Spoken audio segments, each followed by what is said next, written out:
All right, Mike, you ready for my intro song? Oh, man, another song? Actually, I'm going to make this up as I go on because I didn't plan this. Okay. All right, so you ready? Yeah. Zippity zap, don't call it a comeback. It's time for the quarterback comeback special. Would have been better if the last word rhymed with back. Well, I was thinking No, you that's can't pretty say good, though. comeback, back, ziggity zack. See, I would have enjoyed that more, but they were both good.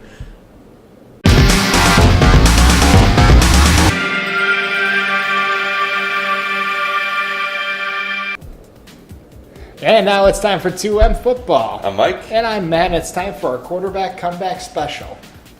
Actually, the reason quarterback and comeback rhyme because they both end in back, so it's actually like the worst way to rhyme. Yeah. Well, Anyway. see, you didn't have to point that out. It was fine. And so what we decided to do now is we decided to make some picks of quarterbacks and other people in positions that we think are going to make a bounce back this year in the 2017 season. So guys who struggled a bit in 2016, whether it's their circumstances have changed or we just think they'll be a better player, or whatever it is that'll make them be much more successful next year. And it's an interesting setup because I have a three-way tie and Mike has a...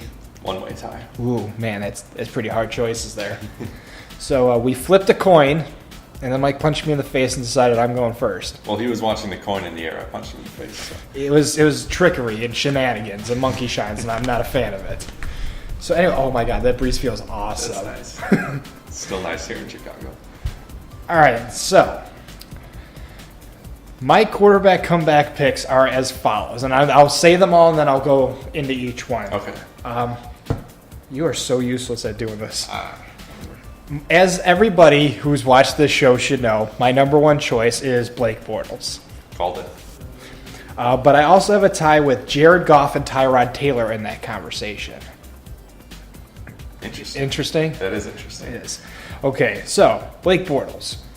I just think it's the fact of he said a lot of comments in the offseason that he's gone to quarterback camps, he's been working on turnovers, he's made a lot of progression. And there was a point at which Tom Coughlin said, well, there was no guarantee Bortles would be the starter. And then a few weeks later, he retracted that and said, no, he's our guy. Now, being the VP of personnel management, which Tom Coughlin is, I have a feeling that since he came out and said Blake Bortles is our quarterback, that's a sign that he's confident in his abilities. I also think that, obviously, with Allen Robinson and all of them, that they've built a better chemistry now. Mm-hmm. That Bortles is going to have much more confidence in his second and third options because before it was throw to the number one regardless, and we saw that wasn't working. Didn't work last year, and he saw that too. And at the end, he started to realize you have other choices, you have to go to it. So to see that happening, I believe that's going to carry over. I do think they need help of establish of a run game, but I also think they need a quick check down tight end, which is why in my draft pick I said they were going to draft a tight end. Which makes sense. In some, I was going to say sense again. It makes sense because if you remember earlier this offseason, they traded away Julius Thomas. That leaves a void there at tight end where all they have is Mercedes Lewis, who's not bad, but he's not a playmaking tight end. And are you done? Yeah. So I agree with you because the guy we saw emerge at the end of last year was Marquise Lee, the slot receiver. We know, and Bortles knows, he can't throw it up to Robinson every time. Allen Hurns is a good number two, but he's had some injury problems. And he's good when he's there, but he really started to rely on Marquise Lee on exactly those sort of over-the-middle, check-down-esque routes. So I agree that he'll be able to. He's getting better at reading the defense and throwing to his second and third reads. And I think the reason why he had a really good year and then last year dropped was because he was so used to throwing to Robinson. Because that's what worked. Exactly. And usually what your motto is if it isn't broke, don't fix it. Uh-huh. But it turns out the defense drastically broke that. Uh-huh. And it took them a while to pick up from it. But I do like him as a quarterback. I think he is Jacksonville's quarterback. And this is going to be a make or break year for him, which puts anybody on the edge. Because he either does it or Coughlin will make sure they find someone who can. And in my mock draft, I had them taking Fournette, which would also give this offense a big boost to take some of the pressure off Bortles. So if either of us is right, it's going to help. Mm-hmm. That's a big if. Yeah. All right, down to my number two in Jared Goff. Being the fact they only saw a handful of games last year, you really can't say that he did anything productive because he was kind of thrown in at the end after the whole Jeff Fisher debacle. You don't expect much out of a quarterback's first, sometimes even the second year. But being the fact that they drafted him number 1 overall, they're going to invest time into making him their franchise quarterback. Because you never draft a quarterback number 1 overall if that's not what you expect out of him. And give up all those draft picks to get him future picks. So I have a feeling that the offseason camps is what he's been working on, and he's going to have more time now to build with these receivers in the offseason, learn his offense a little bit better. He's going to have a full second season with the OTAs and training camps to build with these guys. I think we're going to see a much more sharpened Jared Goff than we saw at the end of last year. And with the coaching change with McVay, I think they're in a much better position than they were under Fisher. And I think he's just going to have a much better year. I'm not going to say he's going to be stellar, but as compared to what the Rams had last year, I think just about anything can be better. Yeah, I agree with you that he'll be better, but my worry is the other weapons on that team. They were already bad last year, and since then they let Kenny Britt go. Brian Quick's a free agent; they haven't re-signed, and they let Lance Kendricks, their receiving tight end, go. So that's 3 receiving options for him that are gone, and that makes me worried for him. I agree with you that he'll be better. I'm sure he will, but I don't know if he can. Well, we're not looking at team assessment. If that was the case, I'd throw this team under the bus again as the number 32 ranked team, just because, like you said, they have no offense. But as a quarterback in decision making and deliverance of the ball, I think Goff is going to be a much better quarterback. If they can get him, people to compensate, then yes. But that's yet to be seen. But I think they've been focused on training him versus getting everything around him. And then third in this talk of trio for me is Tyrod Taylor. I believed in him when he was with the Bills last year. I didn't think he was that bad. And then this whole eruption of trades where they cut him, like hashing out contract with him, like this whole thing that I didn't expect to happen. I think he's a good quarterback. I think he, like Jared Goff, needs receiver help because once they lost Sammy Watkins, that was it. This entire team just went to hell. And actually, this offseason they lost the 2 and 3 receivers, Robert Woods and who's the third guy? Goodwin. That guy Marquise Goodwin. Feet. So they've got big problems there. But we both had them taking a receiver at number 10. So. And Mike Williams. Yep. But anyway, go on.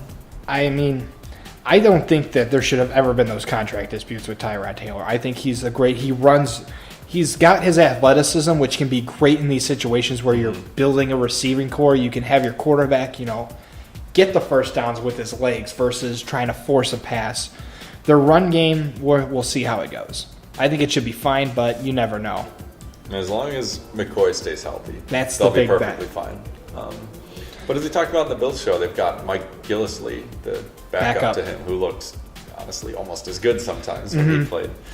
But I think all 3 of these quarterbacks are primed and poised to make a big bounce back from their 2016 year. It's just a matter of who's all around them. For Bortles, it's just a turnover thing. I think we're going to see a drastic decrease in those. And the fact that he's gotten more comfortable with his second and third reads, we're going to see the spread offense, the ball going out a lot more to everyone versus one guy. Right. With Jared Goff, they obviously need receiver help, which they might be looking to draft that, honestly. But as a quarterback, not as an offense, as a quarterback, I see much improvement in Goff. We're going to start to see that franchise emerging. I still think he's a year away from being, one of those mentioned, daily mention names, but he's going to look a lot better. And Taylor, I think, is in the perfect offense he needs to be in. I don't think that whole scenario where they were debating over cutting him should have ever happened. Yeah, that surprised me too. That made no sense to me. Because like you said, he didn't have that bad a year last year. He got them through it. It's just, I don't know, they had a lot of injuries, but a lot of people had injuries. And that's something that's just going to happen. Yeah. It's a coaching staff thing, I think, is what it boiled down to, personally. Yeah, and they've replaced that, so we'll see how they do. All right, Mike, that was all my excitement for my triage. Are you ready for your battle of the ones? Yeah, so I only had one. Well, I was thinking about doing Bortles, but I didn't want us to both do the same guy because I really do agree with you on him. Trying to take my man from me? Well, I chose not to, though. He's all yours. Have to throw it out of the parking lot. So the guy I went with, though, was also a rookie last year. The duel. With swords. The number 2 pick, you had the number 1. I'm just going to plow through this. I picked Carson Wentz for my comeback candidate because he had a low touchdown total, a high interception total, and just wasn't very productive last year. Okay. Interesting. And the reason I think, here's why. First of all, a full year of off-season development. We always talk about rookies. They don't get the full off-season, and it's just a harder adjustment process. And he had a solid but not great rookie year. I believe he had something like 14 fumbles, which is something that he's going to have to improve on. And versus Danny Woodhead's 2 in his. I just had to bring it up again. Every time. And Wentz was pretty good, or decent at least, even though he had no receivers. The Eagles had no receivers last year. And mostly he just needs to work on cutting down turnovers, which I fully believe he can do. He started out the season really well. What's this? My wide receiver course selection. I just scratched out realizing everything that we just talked about. So, and he is actually going to have receivers this time. And this is a preview of my wide receiver core comeback candidate. Scratch that one out too. And they signed Alshon Jeffrey. They signed Torrey Smith. Wentz has a full offseason to develop. I now have nothing for the next episode. That's okay, because I have 2. The one question mark that Wentz and this offense face is at running back. Every offense needs to have a running game. I'm listening. And the Eagles are expected to release Ryan Matthews, who is injury-prone and fumbles. And that would just leave Wendell Smallwood and Darren Sproles on the team, unless they have someone, which I really hope they do.